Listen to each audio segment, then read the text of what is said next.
بسم الله الرحمن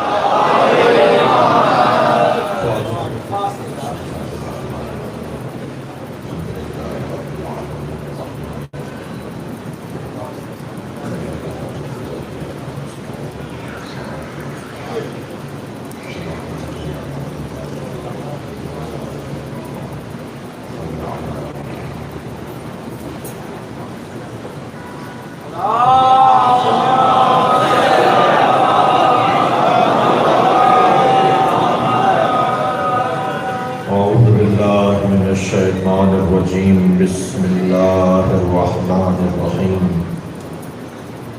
الحمد للہ الذی لا یبلغ مدحته القائلون ولا يحصي نعماءه العادون ولا يؤدي حقه المجتهدون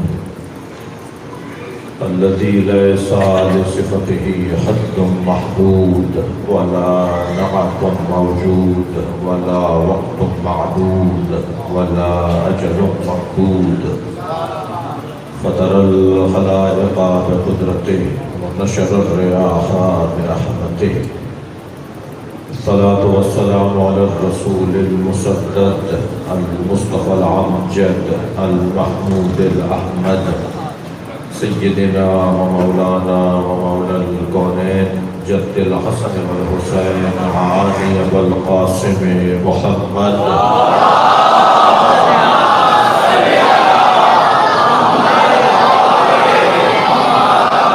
وآلہ الطیبین الطاہرین المعصومین الذین قال اللہ انما یرید اللہ لیذهب عنکم الرجس اہل البیت وَيُطَهِّرَكُمْ تَطْهِيرًا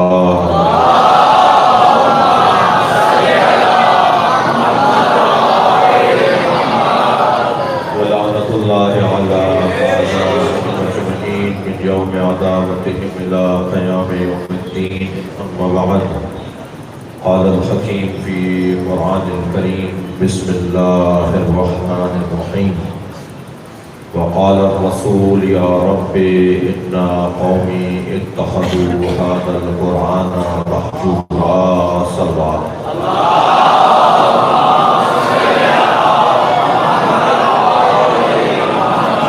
ابتدا ہے نام سیدہ سے بعظمت مادر حسین پہ بآواز بلند در سلوات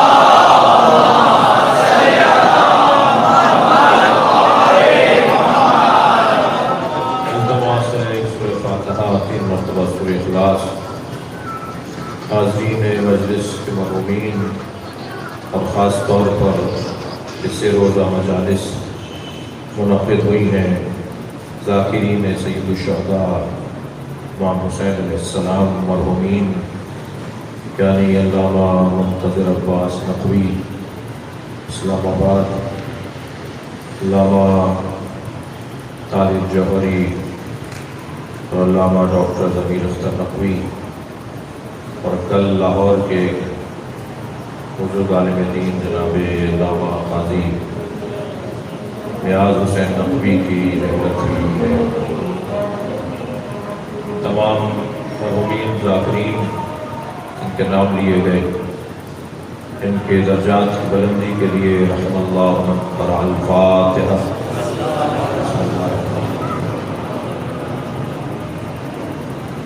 الرحمن الرحیم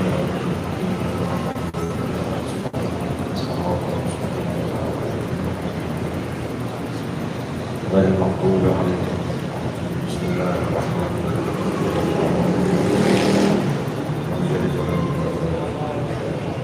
بسم الله الرحمن الرحيم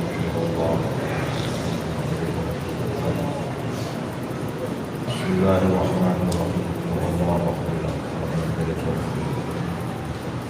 اللهم صل على محمد وعلى محمد۔ حاجات کی برابری کے لیے، تمام بیماروں کی شفا یابی، بے روزگاروں کا روزگار، مسافروں کی منزل، پریشان حال لوگوں کی پریشانیوں سے نجات، جناب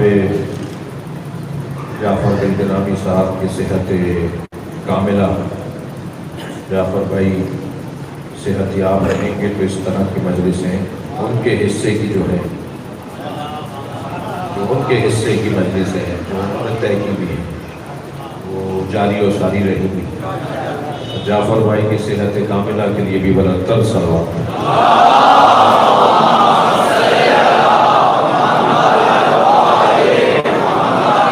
سورہ مبارکہ فرقان کی 33ویں آیت میں نے پڑھی ہے اور بہت سوچ رہا تھا کہ میں بہت ایک نااہل سا خطیب ہوں، مگر کوئی 10-12 آیات جن پر ان ذاکرین کو مد نظر رکھتے ہوئے گفتگو ہو سکتی تھی، مثلا بہت سی آیتوں پر غور کیا جا سکتا تھا، بہت سوچا تو پھر طے یہ کیا کہ ایک ایسی آیت کا انتخاب کیا جائے کہ جس کے ضمن میں بات ہو تو علامہ طالب جوہری کا رنگ بھی نظر آئے۔ صلوات پڑھیں ذرا محمد علیہ۔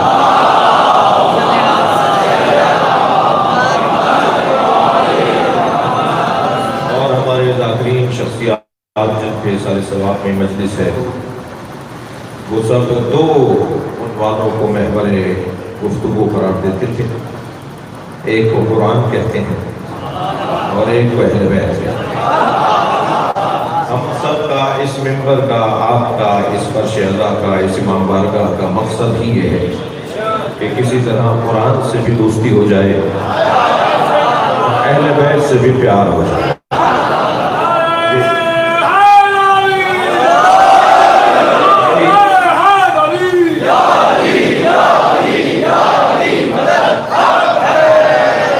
یہ سارے سامعین مجلس جو اس وقت بیٹھے ہیں اور جو کسی اور دنیا میں بیٹھ کر سن رہے ہوں گے، ان سب کا ایک ہی نقطہ ہے، ایک ہی ہدف ہے کہ کسی طرح سے قرآن سے دوستی ہو جائے اور اہل بیت سے پیار ہو جائے۔ اور یہ اللہ نے ہمیشہ ہدایت کے لیے 2 ہی چیزوں کو قرار دیا ہے۔ ہر زمانے میں نبی کے ساتھ کتاب،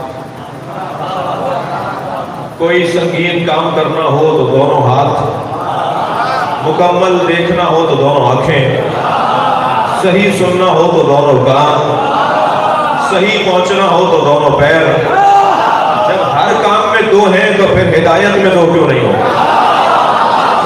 صلوات پڑھیں ذرا محمد علیہ۔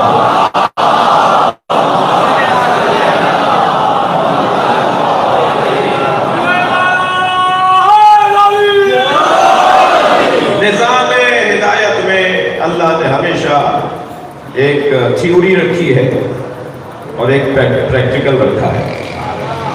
یہ نظام ہدایت کا آج کا کوئی کارنامہ نہیں ہے کہ جن معیار تعلیم بڑھتا جاتا ہے تو پریکٹیکل کی دنیا آتی چلی جاتی ہے، اور جب تک پریکٹیکل کی دنیا نہیں آتی تو کہتے ہیں ابھی کچھ بھی نہیں پڑھا۔ یعنی جہاں تک پریکٹیکل نہیں ہے، مشقیں نہیں ہیں، تو بس ایسے ہی مقدماتی تعلیم کہلاتی ہے۔ وہ اصلی تعلیم تو جب شروع ہوتی ہے کہ جب عمل بھی شروع ہو جائے، جب پریکٹیکل بھی شروع ہو جائے۔ لہذا ہمارے یہاں جو رائج تعلیم ہے اس میں 9ویں 10ویں مثلا تو 8ویں تک تو نہ پہلے بہت زیادہ معیاری تعلیم شمار ہوتی تھی اور نہ ہی آج بھی معیاری تعلیم شمار ہوتی ہے۔ کہ کیا پڑھا ہے؟ کہ 8ویں تک پڑھے گا، کچھ بھی نہیں پڑھا، جیسے میٹرک ہی نہیں کیا۔ تو کم سے کم پیمانہ یہ ہے کہ میٹرک تک انسان پڑھ لے، جو رائج باتیں میں وہ کر رہا ہوں۔ تو وہ جو میٹرک تک کا پڑھا ہوا بندہ ہوتا ہے، اس کی تعلیم معیاری اور کسی حد تک معیاری اس لیے ہوتی ہے کہ اس کی زندگی میں عمل بھی ہے، جی مشق بھی ہے، پریکٹیکل بھی ہے۔ ایسے ہی ہے آج نظام تعلیم والے بڑے گھمنڈی ہیں، وہ یہ کہتے ہیں کہ ہم نے ترقی کی ہے، جدید نظام تعلیم لے کر آئے۔ کل کا بچہ اسکول جاتا تھا تو روتا پیٹتا جاتا تھا، آج کا بچہ اسکول نہ جائے تو روتا ہے۔ کل کے بچے کو کھینچ کے گودی میں اٹھا کے اسکول پہنچایا جاتا ہے، آج کا بچہ ماں باپ کو اٹھاتا ہے کہ میرے اسکول کا ٹائم ہو رہا ہے۔ کیا بچہ بدلا ہے یا اسکول؟ بچہ نہیں بدلا، اسکول بدل گیا ہے۔ اسکولوں میں انہوں نے اس انداز کی تعلیمی نظام کو منظم اور مزین کر دیا کہ بچے کا دل لگنے لگا ہے۔ اس کے لیے کھلونے رکھنی ہیں، اس کے لیے جھولے رکھنی ہیں، اس کے لیے تفریح کی چیزیں رکھنی ہیں، جی کارٹون بناتی ہیں، ایک ABCD کے کارٹون بناتی ہیں، الف ب پے کے کارٹون بناتی ہیں، ایک ٹوکری میں ڈال دیتے ہیں الف ب پے کے کارٹونوں کو، اور سامنے دیوار پہ چارٹ بنا ہوا ہوتا ہے جس میں وہ ترتیب کے ساتھ رکھے ہوتے ہیں. وہ بچے سے کہتے ہیں اس میں سے ڈھونڈو، اسے دیکھ دیکھ کے ترتیب دیتے رہو. اب بچہ سمجھ رہا ہے کہ میں کھیل رہا ہوں، جبکہ ہو اس کے ساتھ ہو کر رہا ہے. وہ یہ سمجھ رہا ہے کہ میں کھیل رہا ہوں، اسے کھیل کھیل کے پڑھایا جا رہا ہے. اور وہ یہاں بگڑی ہوئی تصویروں کو بھی دیکھتا ہے. میں لفظ اور بہتر کر دیتا ہوں، وہ یہاں پر ظاہراً غیر منظم تصویروں کو بھی دیکھ لیتا ہے، اور سامنے منظم تصویروں کو بھی دیکھ لیتا ہے. اسے ظاہراً غیر منظم تصویروں کو ان منظم تصویروں کے ساتھ جوڑنا ہے. یہی نظام تعلیم ہے. اب قرآن کی ظاہراً غیر منظم آیتوں کو دیکھتے رہو اور اہل بیت کی منظم تصویروں کو دیکھتے رہو.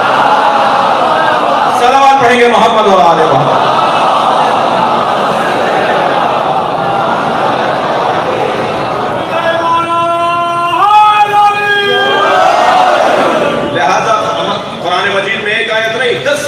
ایسی آپ کو ملیں گی جسے پڑھنے کے بعد ایک مرتبہ گھبراہٹ سی ہوتی ہے کہ اس آیت میں اس بات کا اور اس بات کا کیا ربط ہے، یعنی پہلی آیت کا دوسری آیت سے کیا ربط ہے، اور بعض اوقات ایک ہی آیت میں دو باتوں کا ربط نہیں ہے. سورہ مبارکہ مائدہ کی 66 کی آیت میں جو جانور پہاڑ سے گر کر مر جائیں، سینگ مار کر ایک دوسرے کو مار دیں، ان پر دیوار گر جائے اور وہ مر جائیں اور وہ مردہ ہو جائے، تو اللہ نے کہا ان کا گوشت کھانا حرام ہے. اور یہ کہنے کے بعد فوراً کہا الیوم اکملت لکم دینکم، آج میں نے تمہارا دین مکمل کر دیا. بھائی جانوروں کے، مردہ جانوروں کے کھانے کے ساتھ غدیر کا کیا تعلق ہے؟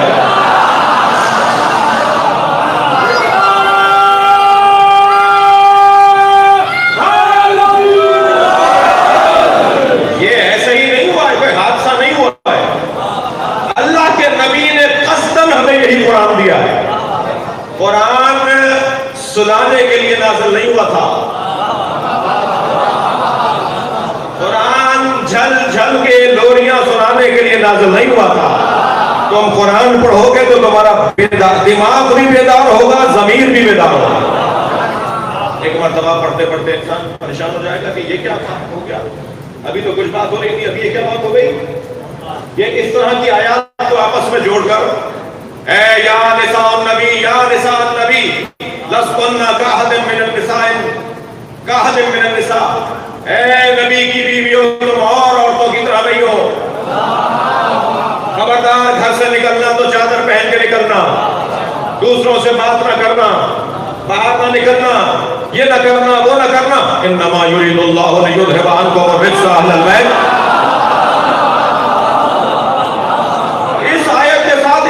کیا تعلق ہے؟ صلوات پڑھے ذرا محمد وآلہ.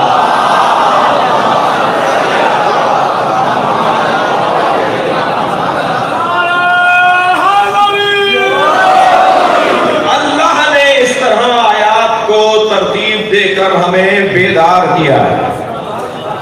حادثات زیادہ تر موٹر وے پر ہوتے ہیں، جن رستوں پر اسپیڈ بریکر ہوتے ہیں وہاں حادثات نہیں ہوتے. عزیزان گرامی، جہاں ایک رفتار سے اور تیز رفتار سے گاڑیاں چل رہی ہوں وہاں حادثہ بھی اتنا ہی خطرناک ہوتا ہے. اور جہاں بار بار گاڑی آہستہ اور تیز کرنا اور روکنا منظر بن رہا ہو تو وہاں حادثات بھی کم ہوتے ہیں. ہر کچھ آیتوں کے بعد اللہ نے ہمیں سونے سے بچایا ہے. پڑھتے پڑھتے سو نہیں جانا. صلوات پڑھیں محمد و آلہ.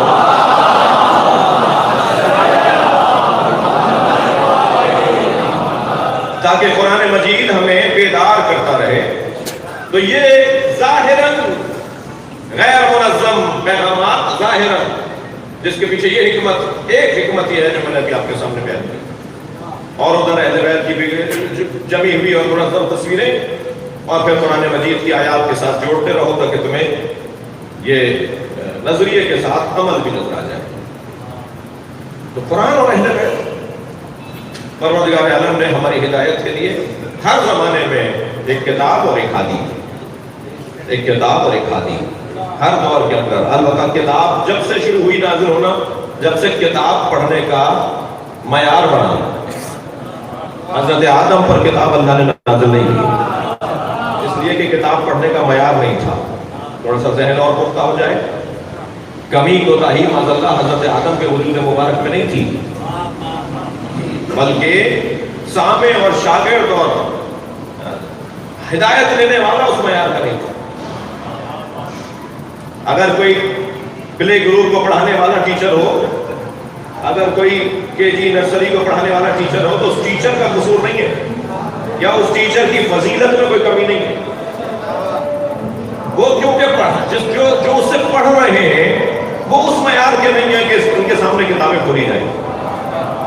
ان کو تو عملی دنیا میں اور مشقیں کروا کر ہی کچھ سمجھانا ہوگا. تو ہر دور میں اللہ نے ایک کتاب اور ایک ہادی نازل کیا، ہادی بھیجا. جب معیار فہم بشر کمال پر پہنچا تو پروردگار عالم نے معلم بھی اتنا ہی باکمال بھیجا. یہ جہاں عظمت بے سطح مصطفیٰ، جہاں عظمت مصطفیٰ ہے، جملہ محسوس کریں گے، بے سطح مصطفیٰ، بے سطح سرکار دو جہاں، جہاں عظمت سرکار دو جہاں ہے، وہاں امت مصطفیٰ کی بھی فضیلت ہے. یہ ہر زمانے کے بھیجے ہوئے ہر زمانے میں نہیں بھیجے جا سکتے تھے. معیار اونچا ہوگا، سمجھنے والے بہتر ہو جائیں. جی وہ الذی بعث فی الامیین رسولا منہم، وہ اللہ جس نے امیوں میں رسول کو بھیجا. کیا مطلب ہے؟ ان پڑھوں میں، یہ کچھ ان پڑھوں نے ترجمہ کیا ہے. ان پڑھوں میں نہیں بھیجا، امیوں میں بھیجا ہے، یعنی اصلیوں میں بھیجا ہے، معیاریوں میں بھیجا ہے، علی اور ابو طالب میں بھیجا ہے، خدیجہ الکبریٰ میں بھیجا ہے. وہ جو علم اور فہم کے اندر کمال کے لوگ تھے ان میں رسول بھیجا ہے. امی علی اصلی، امی علی جیسے تھے ویسے ہی.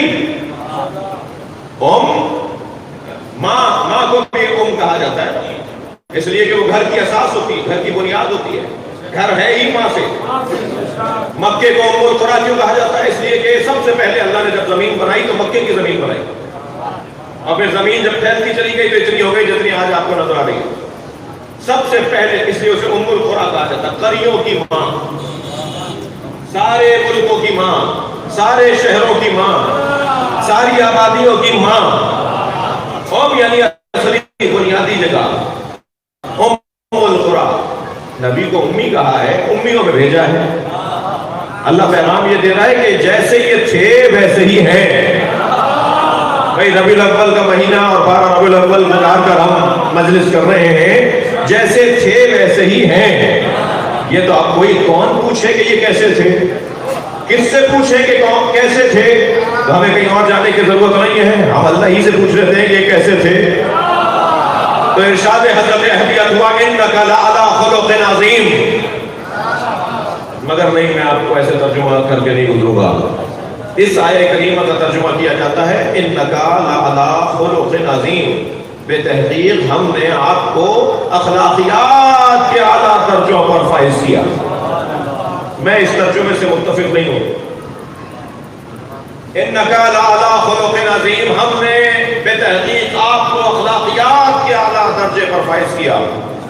میں اس لیے اس سے متفق نہیں ہوں کہ یہاں خلق عظیم نہیں ہے جو اخلاق کے مادے سے ہو، یہاں ہے خلق جو تخلیق کے مادے سے. ترجمہ یہ نہیں ہوگا کہ ہم نے آپ کو اخلاقیات کے اعلیٰ درجے پر فائز کیا. ترجمہ یہ ہوگا ہم نے تخلیق میں آپ جیسا کسی کو نہیں بنایا، آپ جیسا بنایا ہی نہیں ہے. صلوات پڑھے محمد و آل محمد.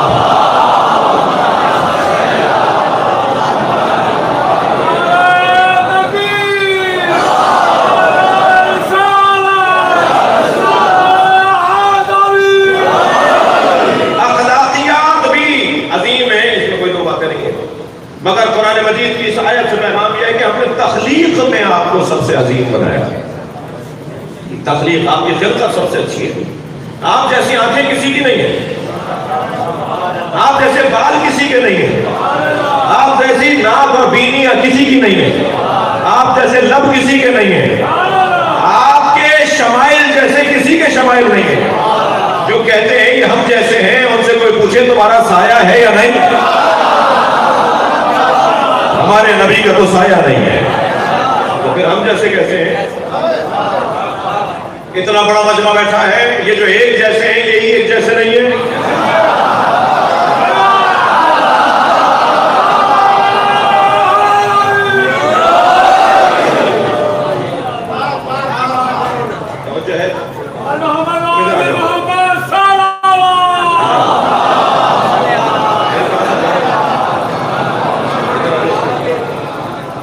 میں چاہوں گا تم نعرے لگاؤ، کچھ لوگ تمہیں گھور کے دیکھ رہے ہیں، مجھے وہ تم اچھے لگ رہے ہو۔ سلوات پڑھیں ذرا محمد وال۔ میں اس کے ابا کو بھی جانتا ہوں، اس کے بڑے بھائیوں کو بھی جانتا ہوں، اس کے خاندان کو بھی جانتا ہوں۔ درویش لوگ ہیں، ملنگ لوگ ہیں، مولا کے پکے مولائی لوگ ہیں، اہل بیت کے پکے فقیر لوگ ہیں۔ کوئی اگر سادہ ہو نا تو اسے حقیر نہیں جاننا چاہیے۔ سلوات پڑھیں ذرا محمد وال۔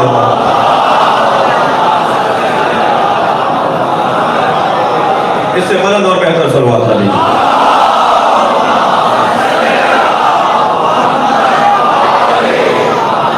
میں خود بھی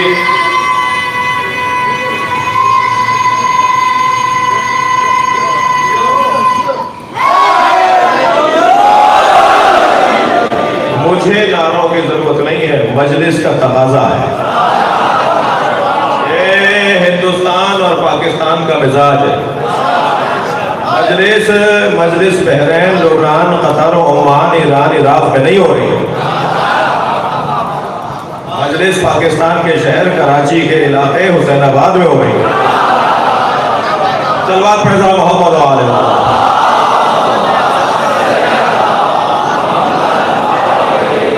اس سے بہتر اور بلند سلوات پڑھیں۔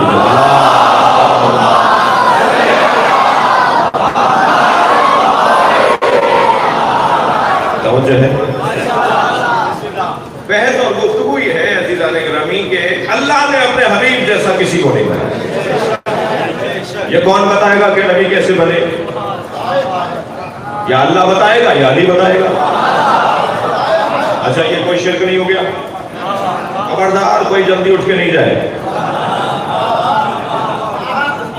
آدھی مجلس میں سے کوئی نہ جائے۔ اگر میں کہہ رہا ہوں کہ نبی کو اللہ نے کیسا بنایا، یہ اللہ بتائے گا یا علی بتائیں گے؟ تو دلیل بھی دینے جا رہا ہوں۔ اللہ خالق مصطفیٰ ہے اور علی مصطفیٰ کے ساتھ بنا ہے۔ انا و علی من نور واحد، میں اور علی ایک ہی نور سے تو بنے۔ اللہ نے نبی کے نور کو ٹکڑا کیا تو علی بنا، اللہ سے نہیں بنا سکتا تھا۔ نبی کے نور کو علیحدہ بنا دیتا، مولا علی کے نور کو علیحدہ بنا دیتا۔ یہ نبی کے نور کو ٹکڑا کر کے علی کیوں بنایا؟ بھائی اللہ کو تو پتا تھا نا کہ میری مخلوق کا مزاج کیا ہے۔ جب یہ کمالات کو دیکھتے ہیں تو بہکنے لگتے ہیں، تو کہیں اللہ نہ بول دے میں ٹکڑا کر دیتا ہوں، جو ٹکڑا ہو جائے وہ اللہ نہیں ہوتا۔ جو چل رہے ہیں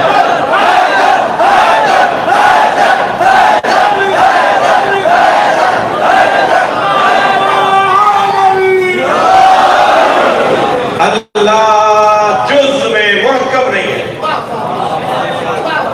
میرے بزرگ بیٹھے ہوئے ہیں، انہوں نے زیادہ اور ہم نے بھی بچپن میں دینیات میں پڑھا تھا صفات ثبوتیہ اور صفات سلبیہ۔ اب بھی پڑھایا جاتا ہے؟ شاباش، یہ کہہ رہا ہے پڑھایا جاتا ہے۔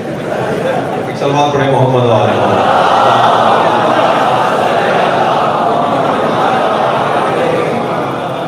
صفات ثبوتیہ اور صفات سلبیہ۔ صفات ثبوتیہ میں سب سے پہلی صفت اللہ ہے، پھر اللہ قدیم ہے، پھر اللہ قادر ہے، پھر اللہ عالم ہے، یہ صفات ثبوتیہ میں ہے. اور پھر ہمیں صفات سلبیہ میں پڑھایا گیا کہ اللہ غیر مرئی ہے، دیکھنے میں نہیں آتا ہے مگر دیکھنے میں نہیں آتا. خبردار ہر چیز دیکھنے کی خواہش نہ کرنا. جنہوں نے ہر چیز دیکھنے کی خواہش کی یا وہ مرے یا بے ہوش ہوئے. صلوات پڑھنا محمد و آلہ.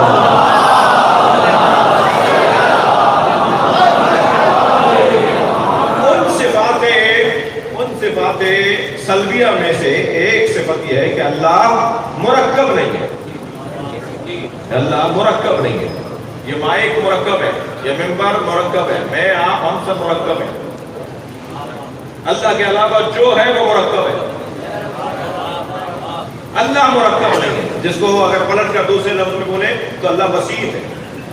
تو واحدوں کا مجمع بیٹھا ہے. اللہ بسیط ہے، وہ کسی ترکیب سے بنا نہیں ہے. ایک چیز کو دوسری چیز میں ملائیں گے تو پھر وہ تیسری چیز ملائیں گے، پھر ایک اور چیز بن جائے گی، پانچ ملائیں گے ایک اور بن جائے گی. تو جیسے جیسے ترکیب کرتے رہیں گے ایسے ایسے ایک چیز بنتی چلی جائے گی.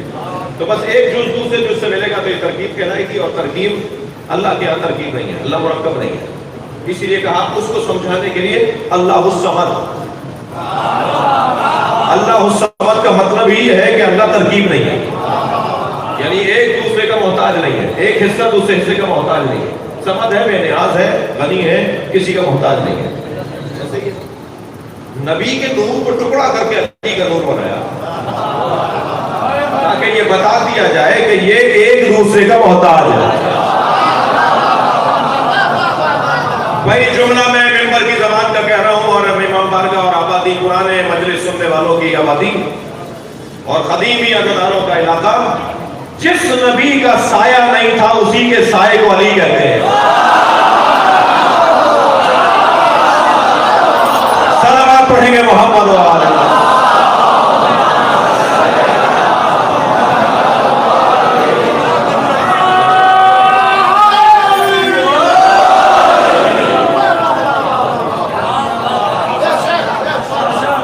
اللہ نے اپنے حبیب کو، مجمع میں میرے سنی بھائی بھی تشریف فرمائے، اللہ نے اپنے حبیب کو جیسا بنایا سوارا، وہ یا اللہ بتا رہا ہے کہ انک علی خلق عظیم. یعنی یا سب سے زیادہ جامع حدیث اگر نبی کے شمائل پر کہیں ملتی ہے تو وہ مولا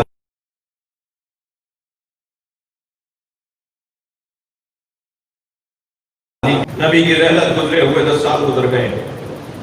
اصحاب نے تابعین کو اپنے ساتھ ملایا، اور جو نبی کی رحلت کے موقع پہ بچے سے کم سن تھے، نابالغ تھے، وہ بھی باشعور ہو گئے. انہیں لے کر آئے اور کہا صف لنا نبینا یا علی کأننی نرا. یا علی ہمیں نبی ایسے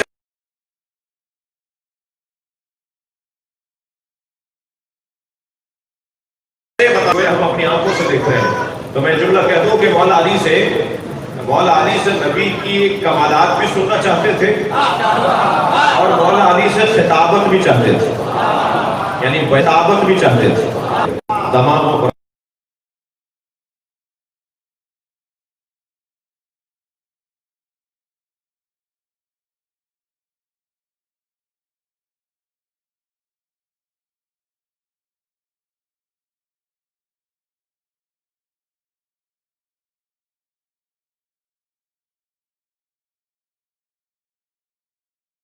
دلوں پر اثر کرے، دماغوں پر اثر کرے. تو مولا نے نبی کے فضائل پڑھنا شروع کیا. طویل حدیث ہے پہ ہر منبر پر. مولا نے فرمایا لِكُلِّ عُضْوٍ عَلَىٰ مَا جَزَتِ. سرکار کی آنکھوں کا معجزہ، سرکار کی بھووں کا معجزہ، بالوں کے معجزے، ناک بینی مبارک کا معجزہ، سرکار کے بدن مبارک سے نکلنے والی رطوبتوں کے معجزے. آنسو نکل آئے تو ایک معجزہ، لعاب آ جائے تو ایک معجزہ. حسین سے اگر سیدہ دور ہوتی تھی اور امام حسین کو بھوک لگتی تھی تو اتنا انتظار نہیں کرتے تھے کہ سیدہ آ جائیں. امام حسین کے منہ میں انگوٹھا دے دیتے تھے اور نبی کے انگوٹھے سے دودھ نکلتا تھا. ایک دفعہ جب ایسا ہی ہو رہا تھا تو میرے مولا حسین بہت ہی شوق ذوق سے دودھ پی رہے تھے نبی کوٹھے سے. دوسرے ہاتھ سر پر رکھ کر دوسرا ہاتھ سر پہ رکھ کر میرے مولا نبی نے فرمایا حسین آرام سے پیو, یہ اللہ نے تمہارے لیے ہی بنایا ہے.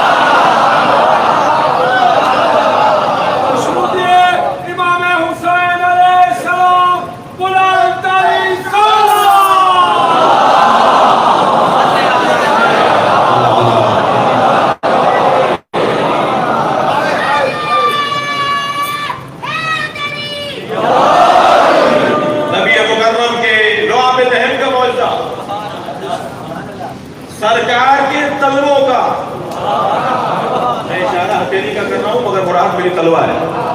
سرکار کے تلووں کا معاوضہ, سرکار کے تلووں پر تو دو جملے سن لیجئے. نبی جب معراج پر گئے تو سوچا کہ اللہ نے کسی سے جوتیاں اتروائی تھی, میں بھی اتار دوں. فوراً آواز آئی جوتیوں سمیت آؤ. جوتیوں کے ساتھ معراج پر گئے تو اس منزل کو اللہ قرآن مجید سورہ مبارکہ النجم میں ارشاد فرما رہا ہے وَهُوَ بِالْأُفُقِ الْأَعْلَىٰ.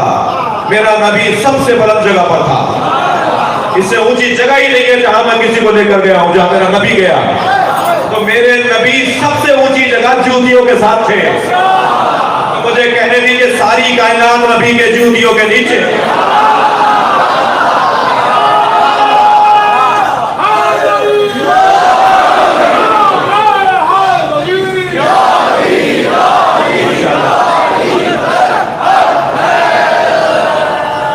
حضرت ابو ذر غفاری نے دعوت کی, پانی باہر سے بھر کر لائے. فرمایا ابو ذر پانی باہر سے لائے ہو, تمہارے گھر میں کنواں نہیں ہے؟ فرمایا یا رسول اللہ میرے گھر کا کنواں کڑوا ہے.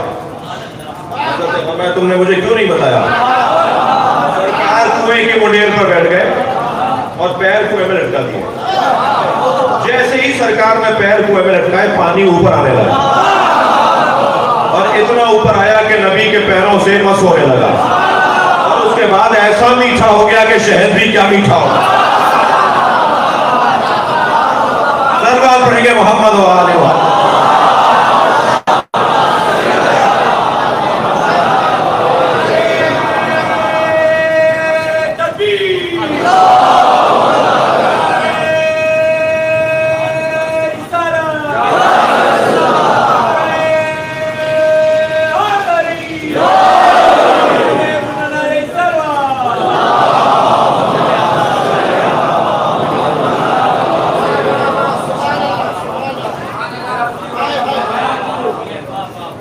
میرا دل کر رہا ہے کہ ایک منزل اور آگے آئے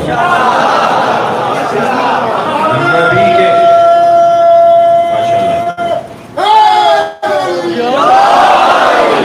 دیکھیے سرکار کا جب پورا وجود ہی معجزہ ہے تو پھر ایک ایک عضو کے لیے مولا علی فرمانے معجزہ.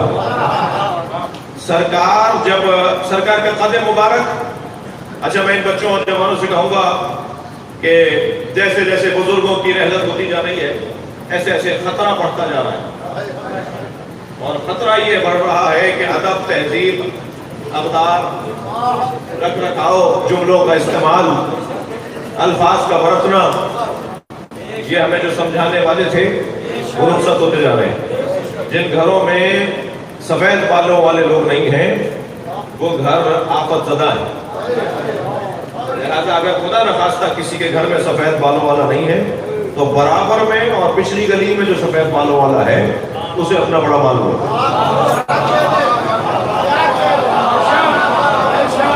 کوئی ٹوکنے والا, کوئی سمجھانے والا, کوئی ڈانٹنے والا. محلے کا بزرگ سارے محلے کے بچوں کا بزرگ ہوتا ہے. ایسا نہیں کہ تم نے میرے بچے کو کیوں ڈانٹ دیا. بچے کے ابا بولے کہ آپ نے کیوں نہیں ڈانٹا, تاکہ اس بچے کو پیغام ملے کہ یہ مجھے ڈانٹ سکتے ہیں اور اپنے ابا کے پاس شکایت لے کر رہا ہے کہ مجھے فلاں کے دادا نے ڈانٹ دیا, میرے دوست کے دادا نے مجھے ڈانٹ دیا. جن علاقوں میں ڈانٹ ٹپٹ کرنے والے موجود ہیں ان علاقوں میں, ان محلوں میں, ان خاندانوں میں تہذیب باقی ہے.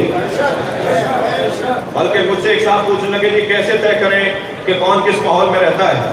میں نے کہا دیکھو اگر کہیں تہذیب ادب احترام نظر آ رہا ہو تو سمجھ لو ان کے ہاں کوئی بڑا ہے، اور اگر تہذیب سے فارغ لوگ نظر آئیں، ادب احترام سے دور لوگ نظر آئیں تو سمجھ لیں کہ ان کا کوئی بڑا نہیں ہے۔ ماضی میں بے استادہ گالی تھی، آج بے استادہ فخر ہے۔ ارے بھئی کسی کو دکھایا کلام کے وقت کہ اللہ جی میں سلام پڑھوں گا مجلس میں، صاحب مجھے اجازت دیں گے، کہنے لگے جی میں مجلس میں منقبت محفل میں منقبت پڑھوں گا، مجلس میں سلام پڑھوں گا۔ اچھا بیٹا بہترین ہے، بہت اچھا ہے، میں تو پڑھنے والے ویسے ہی چاہیے، پہلے کمی ہے، تو تم نے کسی کو دکھا دیا تمہارا استاد کون ہے؟ کہنا نہیں میرا کوئی استاد نہیں، ایسا سینہ چوڑا کر کے کہنا ہے میرا کوئی استاد نہیں ہے۔ یہ تم فضیلت بتا رہے ہو یا اپنی مذمت؟ جس کا کوئی استاد ہی نہیں ہے اسے ممبر پہ کیسے بٹھایا جائے گا؟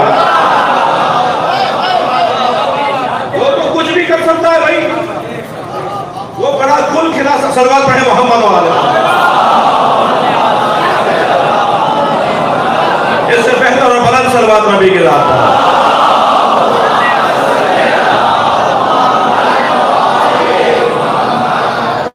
لہذا میرے میں ان بچوں سے کہہ رہا ہوں، اور میری خوش قسمتی ہے کہ مجھے سننے والوں میں برابر سے زیادہ کی تعداد جوانوں کی ہے، تو اپنے گھروں میں بڑے ہمیں نہیں ہے، خدا نخواستہ تو محلے کے بڑوں کو بڑا ماننا ہوگا، اس میں ہمارا اپنا فائدہ ہے۔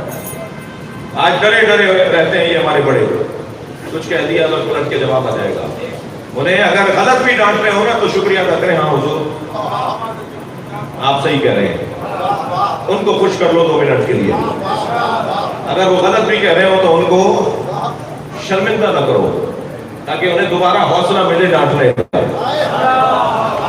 عزیزان گرامی، امر بالمعروف اور کسے کہتے ہیں؟ اگر معاشرے میں برائیوں سے روکنے والے نہ ہو اور اچھائیوں کے دعوت دہندہ نہ ہو تو پھر معاشرہ خراب ہو جاتا ہے۔ توجہ کر رہے ہیں؟ نبی مکرم، میں نے جملہ کہا اسے تھوڑا سا اور بہتر کر لوں، جملوں کا استعمال، ادب اور تہذیب، آداب اور رکھ رکھاؤ، اقدار اور تہذیب کا خیال رکھنا۔ ایک زمان میرے پاس آیا کہ اللہ کا مولانا ہمارے استاد پروفیسر صاحب آج کلاس میں کہہ رہے تھے مولا علی کا قد چھوٹا تھا۔ میں نے کہا تم کلاس میں کل جا کے کہنا استاد آپ کا قد چھوٹا ہے۔ میں نے کہا تمہارے استاد چھوٹے ہیں۔ یہ لفظ مولا علی کے لیے نہیں بولا جائے گا، مولا علی کا قد چھوٹا نہیں تھا، مولا علی کا قد لمبا نہیں تھا، بات بھی ہو گئی اور ادب بھی رہا۔ صلوات پڑھیں گے محمد والے محمد۔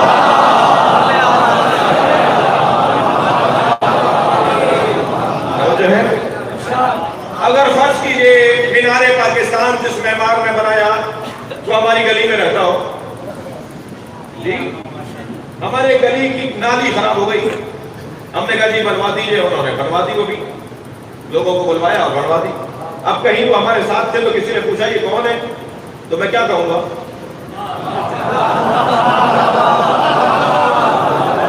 میں کیا یہ کہوں گا کہ یہ وہ ہیں جنہوں نے ہماری گلی کی نالی بنوائی ہے؟ میں کہوں گا یہ وہ ہیں جنہوں نے مینار پاکستان بنایا۔ اللہ خالق ابل بھی ہے، خالق شتر بھی ہے، مگر اللہ کو یہ کہہ کر بے ادبی کا اظہار نہیں ہوگا، کہا جائے گا رب موسیٰ و ہارون، رب محمد و علی۔ ادب اور احترام، کہاں کون سا لفظ بولنا ہے؟ سرکار تو جہاں کا بھی تو دنیا نے کوئی قد مبارک دیکھا ہوتا نا،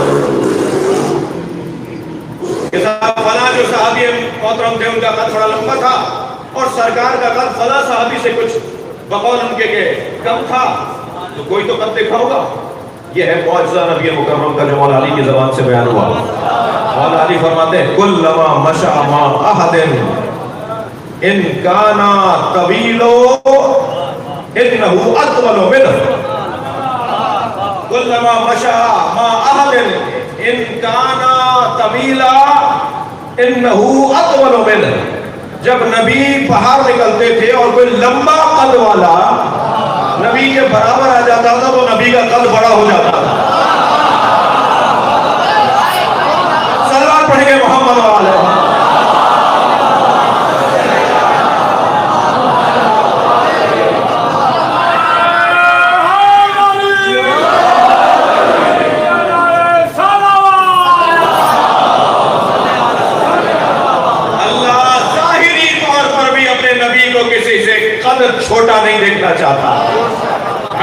سوال میں بلند قامت، ہر ایک سے بلند قامت، یہ معجزہ نبی مکرم تھا۔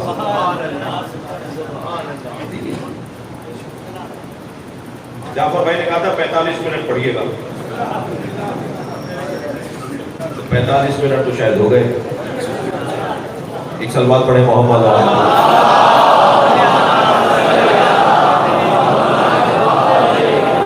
اس سے بہتر اور بلند سلوات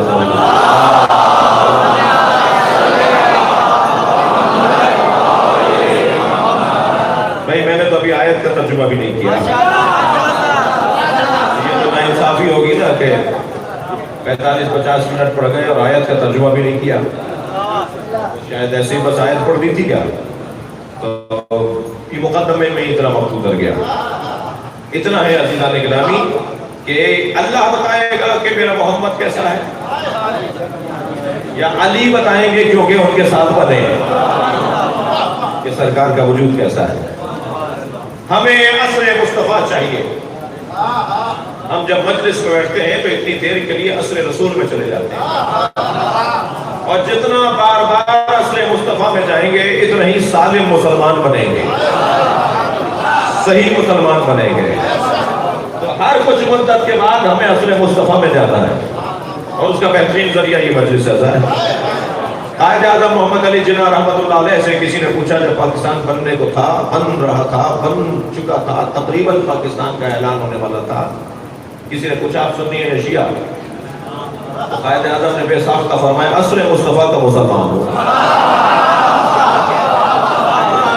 عصر مصطفیٰ کا مسلمان۔ تو عصر مصطفیٰ میں ہم جتنی دیر مجلس میں محفل میں ہوتے ہیں اتنی دیر عصر مصطفیٰ میں پڑھ جاتے ہیں۔ ہمیں نبی چاہیے بھائی، اب ان کے امتی ہیں، ان کا کلمہ پڑھنے والے ہیں، انہیں خاتم مانتے ہیں، ان کے بعد کوئی نبی نہیں ہے، قرآن ان پہ نازل ہوا، آخری نبی وہی ہے، انہی کا دور ہے۔ تو ہمیں نبی چاہیے، تو کہاں سے ملیں گے، کیسے ملیں گے؟ فرض محال نہیں ہے۔ فرض کیجئے آپ کے اس بڑے چوراہے پر دو بڑی گاڑیوں میں تصادم ہو جائے، اللہ نہ کرے، مثال سے علاوہ کچھ اور نہیں ہے، اور دونوں گاڑیوں کے ٹکرانے سے ایک آواز، ایک دھماکہ، ایک شور، اور جنہوں نے ٹکراتا ہوا دیکھا اور جنہوں نے حادثہ ہوتے دیکھا انہوں نے دیکھا کہ 10 آدمی مر گئے، 20 آدمی زخمی ہو گئے، ایمبولینس سے کوئی کسی کو لے گئی، کہیں لے گئی، کسی کو کوئی سی ایمبولینس کہیں لے گئی، اور وہ جیسے ہی یہ شور مچا اور لوگ جمع ہوئے اور لوگ آبادیوں میں جانے لگے اور بتانے لگے اور پھر وہاں لوگ دیکھنے کے لیے آنے لگے، تو جو اس موقع پر موجود تھے وہ ایک بیان دیں گے، جو مثال 2 گھنٹے بعد آئیں گے وہ کوئی اور بیان دیں گے، جو 6 گھنٹے بعد آئیں گے وہ کوئی اور بیان دیں گے، اور کوئی اگر صبح حادثہ ہوا اور رات کو پہنچا تو کوئی اور بیان دے گا۔ واقعہ ایک ہی ہے، بیان مختلف ہوں گے۔ اس کی وجہ یہ ہے کہ منظر مختلف تھے، کوئی بہت پہلے سے آیا ہوا تھا، کوئی شروع کا آدمی تھا، کوئی درمیان میں آیا، کوئی آخر میں آیا۔ ہمیں نبی چاہیے، کس سے ملیں گے؟ کوئی نبی کا 10 سال کا ساتھی ہے، کوئی سرکار کا 2 سال کا ساتھی ہے، ہمیں تو نبی اس سے چاہیے جو نبی کی گود میں آیا ہو۔ صلوات پڑھیں گے محمد وآلہ۔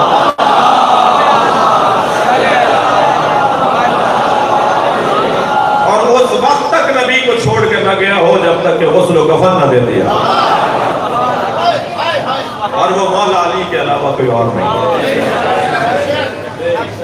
بہت کچھ ملا، سب کچھ ملا، اچھا ملا، مگر علی جیسا نہیں۔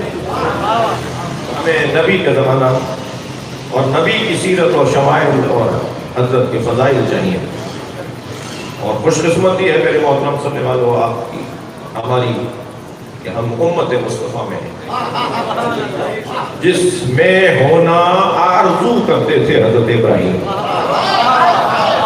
کاش میں امت مصطفیٰ میں ہوتا۔ اور علامہ اقبال فرماتے ہیں در دل مسلم مقام مصطفیٰ، آبروئے ماں زنام مصطفیٰ۔ مسلمان کے دل میں مصطفیٰ بستے ہیں، اور اسی وجہ سے مسلمان کی عزت۔ ایک دو مثالیں ہوئی تو پورے پاکستان میں ریلیاں نکلنا شروع ہو گئی، پورے پاکستان گرم کیا ہے۔ میں تو ڈھونڈتا تھا کہ پاکستان میں یزید کا حمایتی کون ہے.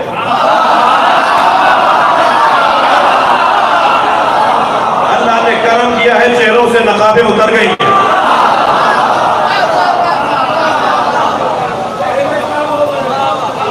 ایک دو مثالیں ہوئی اور وہ بھی مثالیں ہم سے پوچھو، ہم اس کا جواب دیں گے، ہم دفاع کریں گے. اور اس کو ایک مرتبہ ڈھول بجانا شروع کر دیا اور پورے پاکستان میں طرح طرح کی باتیں ہیں. اور مجھے تو اللہ کا بار بار شکر کرنے کا دل کرتا ہے کہ اس پورے قصے میں مجھے یہ عزت ملی کہ گالیاں پڑی ہیں. اور جب پرسوں پھر کہا ہے، پرسوں پھر کچھ کہا ہے، تو بڑا نام ہے کراچی کا.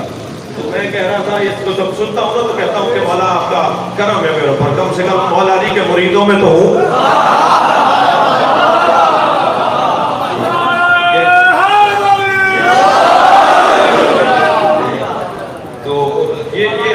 یہ جو کچھ ہوا پورے پاکستان میں، اب کوئی نہیں نکل رہا. نبی کے توہین ہوئی ہے فرانس میں، کوئی ریلی نہیں ہے، کوئی احتجاج نہیں ہے. اور اتنی بڑی توہین دنیا کے اندر، اتنا پہلی دفعہ ہوا ہے کہ کسی ملک کا سربراہ اسے آن کرے. اب تک جو توہینیں ہوئی ہیں وہ عوام میں ہوئی، لوگوں نے کی. لیکن ایک مملکت کا سربراہ کہے کہ ہاں صحیح ہوا ہے، میں نے کیا ہے، میں کروں گا اور بار بار کروں گا، ایسا کبھی نہیں ہوا تھا پہلے. تو آپ کو تو فرانس کے سفارت خانوں میں جا کے بیٹھ جانا چاہیے تھا. مگر کوئی آوازی نہیں ہے، کچھ کہا ہی نہیں جا رہا. اس کا مطلب یہ ہے کہ وہ جو کچھ ہو رہا تھا وہ درد امت میں نہیں ہو رہا تھا.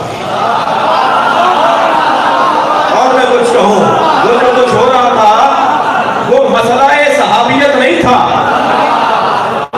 عزیزان گرامی، خوب پتا ہے کہ کون ریال لیتا ہے اور کون ڈالر لیتا ہے.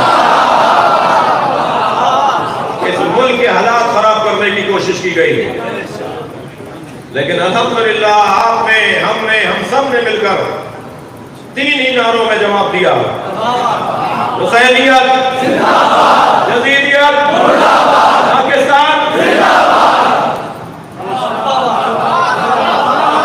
اس کے علاوہ ہمارا کوئی نعرہ ہی نہیں ہے.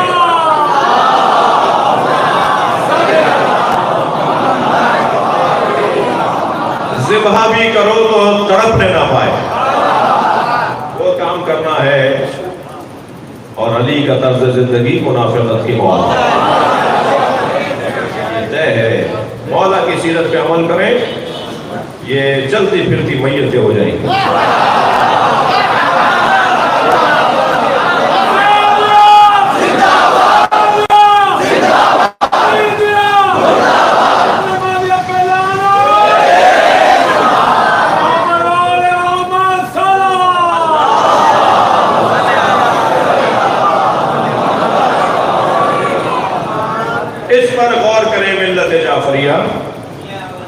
اس پر غور کریں ملت جعفریہ کہ فرانس کے سفارت خانے کے باہر والے روڈ پہ جشن عید میلاد النبی منایا جائے.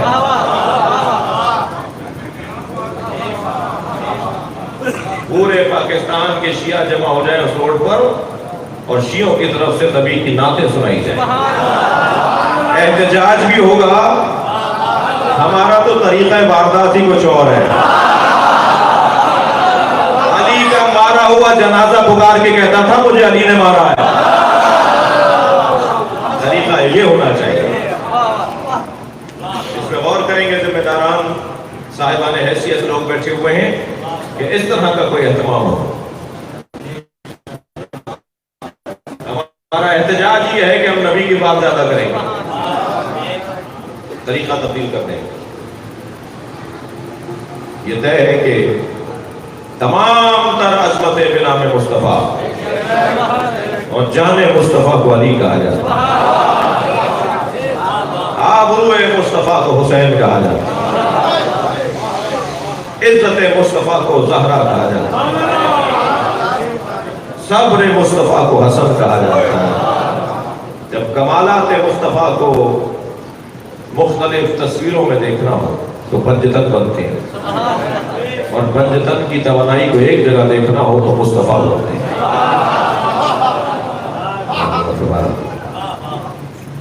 قال الرسول یا رب انا قومی اتخذوا هذا القرآن مہجورا. قیامت میں اچھا یہ کوئی نہ سمجھے کہ میں مجلس اب شروع کر رہا ہوں. آیت 1 گھنٹہ پہلے پڑھی تھی، ترجمہ اب ہو رہا ہے. نہیں، ترجمہ کر کے اصلی بات کر کے میں آپ سے کوئی سے زیادہ عبادت میں نہیں رکھنا چاہتا. قبلہ کی صحت و سلامتی کے لیے بآواز بلند تر صلوات.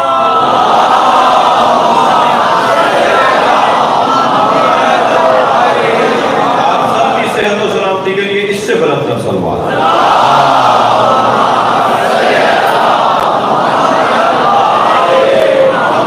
وقال الرسول یا رب انا قومی اتخذوا هذا القرآن مہجورا.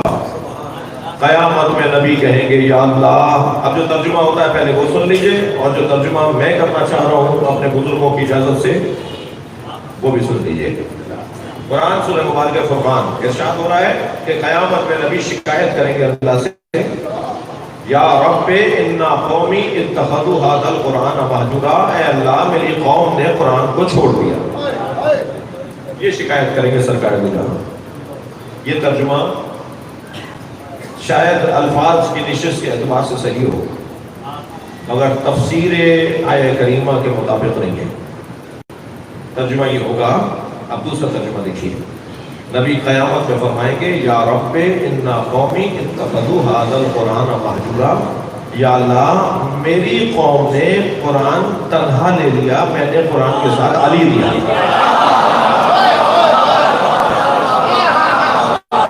صلوات پڑھیں گے محمد و آل محمد.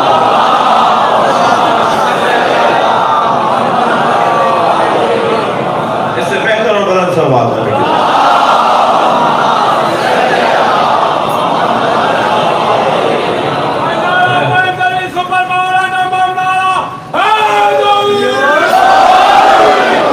میں نے قرآن علی کے ساتھ دیا تھا، اور میری قوم میں لاکھوں حافظ ہیں. میری امت میں کروڑوں قاریان قرآن ہیں. میری امت 70% قرآن پڑھنا جانتی ہے، مگر قرآن لے لیا علی کو چھوڑ. میں نے تنہا قرآن نہیں دیا تھا، انہوں نے اتخذوا هذا القرآن، اس قرآن کو لے لیا مہجورا، اکیلا. قرآن کو اکیلا لے لیا، میں نے اکیلا نہیں دیا تھا انہیں. لہذا قرآن مجید اس وقت تک سمجھ میں نہیں آئے گا جب تک قرآن کا مفسر نہ ہو، قرآن کا مبین نہ ہو، قرآن کا سمجھانے والا نہ ہو. اور وہ ہر دور میں نبی نے فرمایا قرآن اکیلا نہیں رہے گا. ہر دور میں اہل بیت کا ایک فرد قرآن کے ساتھ رہے گا. اگر مجھے فرد اہل بیت قرآن کے ساتھ نظر نہیں آ رہا تو یہ میرا قصور ہے. اہل بیت ہیں، قرآن کے ساتھ اہل بیت ہیں، آج بھی ہیں، ابھی بھی ہیں. مجھے نظر نہیں آ رہا ہے، اس کا مطلب یہ نہیں ہے کہ وہ نہیں ہے. یہ میرا عیب ہے جو میں کسی اور پہ ڈال رہا ہوں. مجھے نظر نہ آنا اور ہے، ان کا نہ ہونا اور ہے. ہمارے امام حاضر ہیں، ظاہر نہیں ہے.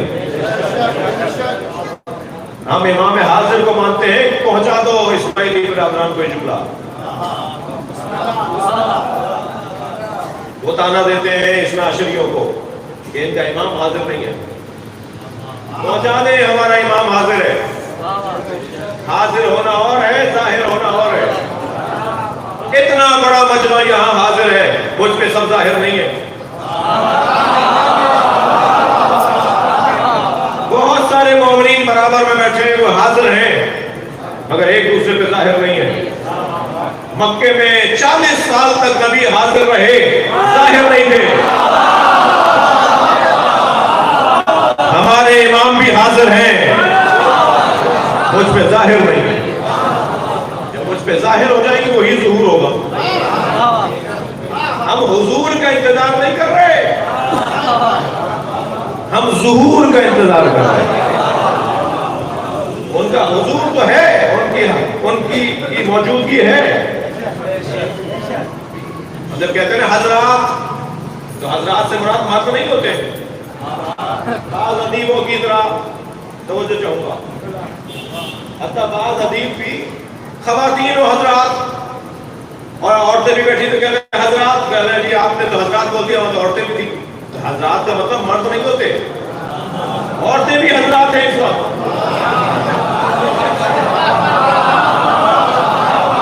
سلوات پڑھے گا محمد وآلہ محمد. معمولی سی اردو ہے جو بولنے نہیں آتی بہتوں کو، اور ماشاءاللہ بہت کچھ ہوتے. خواتین و حضرات نہیں، حضرات یعنی جو حضر ہے. سلوات پڑھے گا محمد وآلہ محمد. اللہم صلی علی محمد. ہمارے امام حاضر ہیں اور انشاءاللہ ظاہر بھی ہوں گے. جس دن میں پہچاننے لگوں گا اس دن وہ ظاہر ہو جائیں گے، اور جب اس کا ظہور ہوگا تو مومنین کہیں گے ہم نے حضرت کو بارہا دیکھا. بارہا دیکھنا بولنا بتا رہا ہے کہ وہ حاضر تھے. میں پہچان نہیں پا رہا تھا کہ یہی میرے مولا ہے. جب وہ جو حجاب معرفت ہے وہ ہٹ جائے گا تو میں پہچاننے لگ جاؤں گا. ہمارے جنازوں میں آتے ہیں، ہمارے یہاں مجلسوں میں آتے ہیں، ہمارے یہاں محفلوں میں آتے ہیں، ہماری پریشانیوں میں.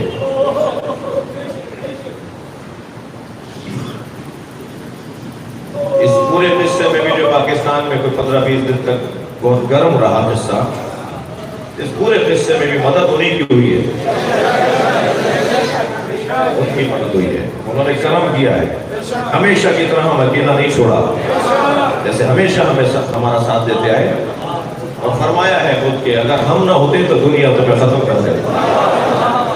ہماری نگاہیں اگر نہ ہوتی وہ ہمارے درمیان ہیں اور ہمارے اوپر نظارت رکھتے ہیں. ہمارے مولا ہیں، ہم اکیلے نہیں ہیں، ہم تنہا نہیں ہیں. جب ایک پھل کے اوپر کچھ نام چڑھے ہوئے آئے تو ہمارے علماء نے کہا کہ 3 دن بعد جواب دیں گے. اب اس نام انار کے اوپر نام چڑھے ہوئے آئے، چھپے ہوئے آ رہے تھے قدرتی طور، اور اس کی وجہ سے بہت سے لوگ مذہب تبدیل کر رہے تھے. تو ہمارے علماء نے کہا محمدون ثلاثہ کا دور ہے. ہمارے بزرگ علماء نے کہا کہ 3 دن بعد جواب دیں گے. تیسرے دن امام سے توسل کیا، روئے پیٹے، نمازیں پڑھی، عبادات کی. امام نظر آ گئے. امام نے فرمایا انہوں نے ایک سانچہ بنایا ہوا ہے، جب پھل کچا ہوتا ہے تو اس پہ چڑھا دیتے ہیں، جب پھل پکا ہوتا ہے تو اتار دیتے ہیں، تو وہ سانچے کے اندر لکھے ہوئے نام اس پہ چھپ جاتے ہیں. یہ جا کے بتا دو. وہ جا کے بتایا تو وہی کچھ نکلا، اور فلاں جگہ رکھا ہوا ہے وہ سانچہ. جب امام نے سارا بتا دیا تو انہوں نے کہا مولا اتنی سی بات تھی تو آپ پہلے دن بتاتے تھے. فرمایا تو انہیں 3 دن کا ٹائم وقت کیوں لیا تھا؟ وہ ہمیں ہر آن مدد کرنا چاہتے ہیں. میرا ایمان اچھا ہونا چاہیے. سلوات پڑھے محمد وآلہ محمد.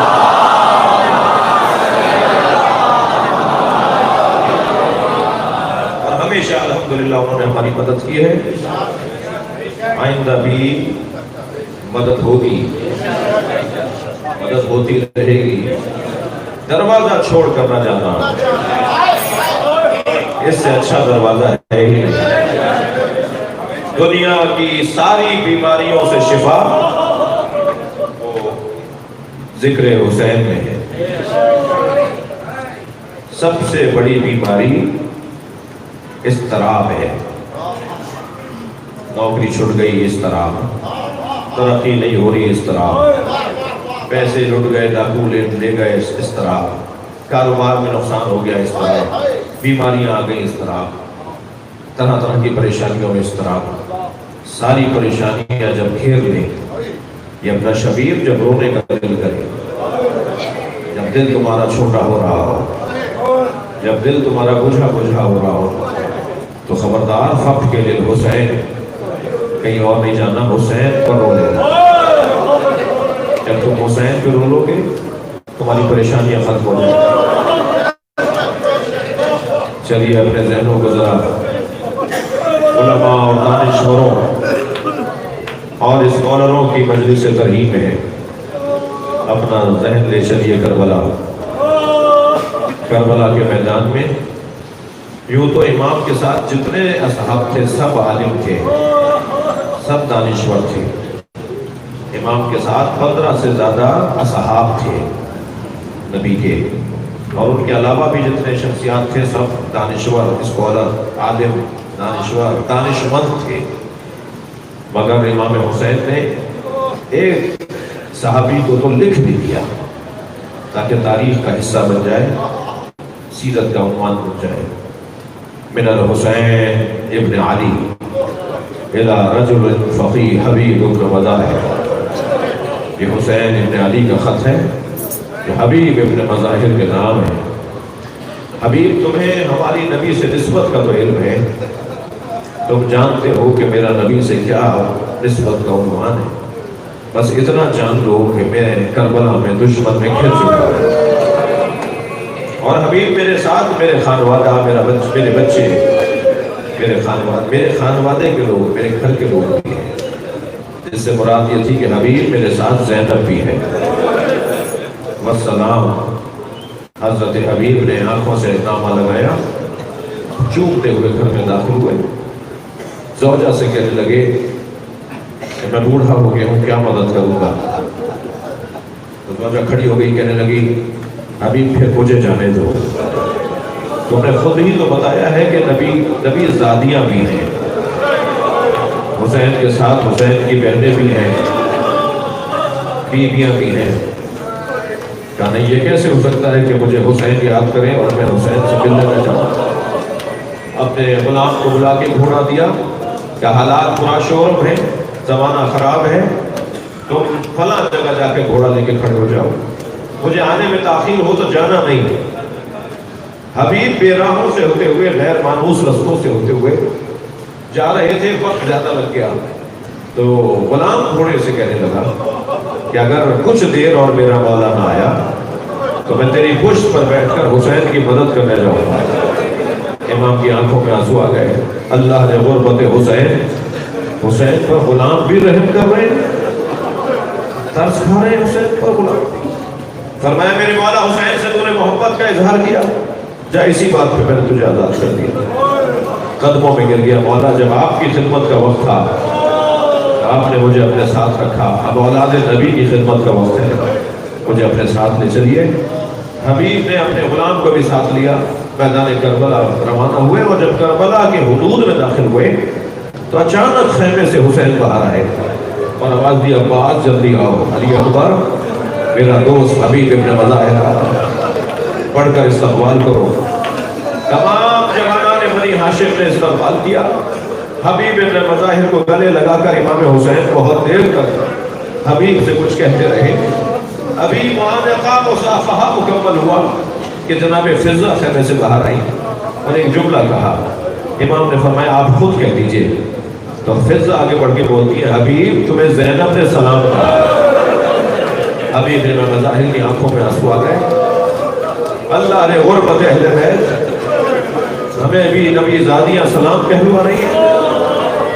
عزادارو، کربلا کا میدان، روز عاشور، شہادتوں کا ماحول، اور ایک سے بڑھ کر ایک جوان مولا حسین پر فداکاری اور جانثاری کا مظاہرہ کر رہا ہے۔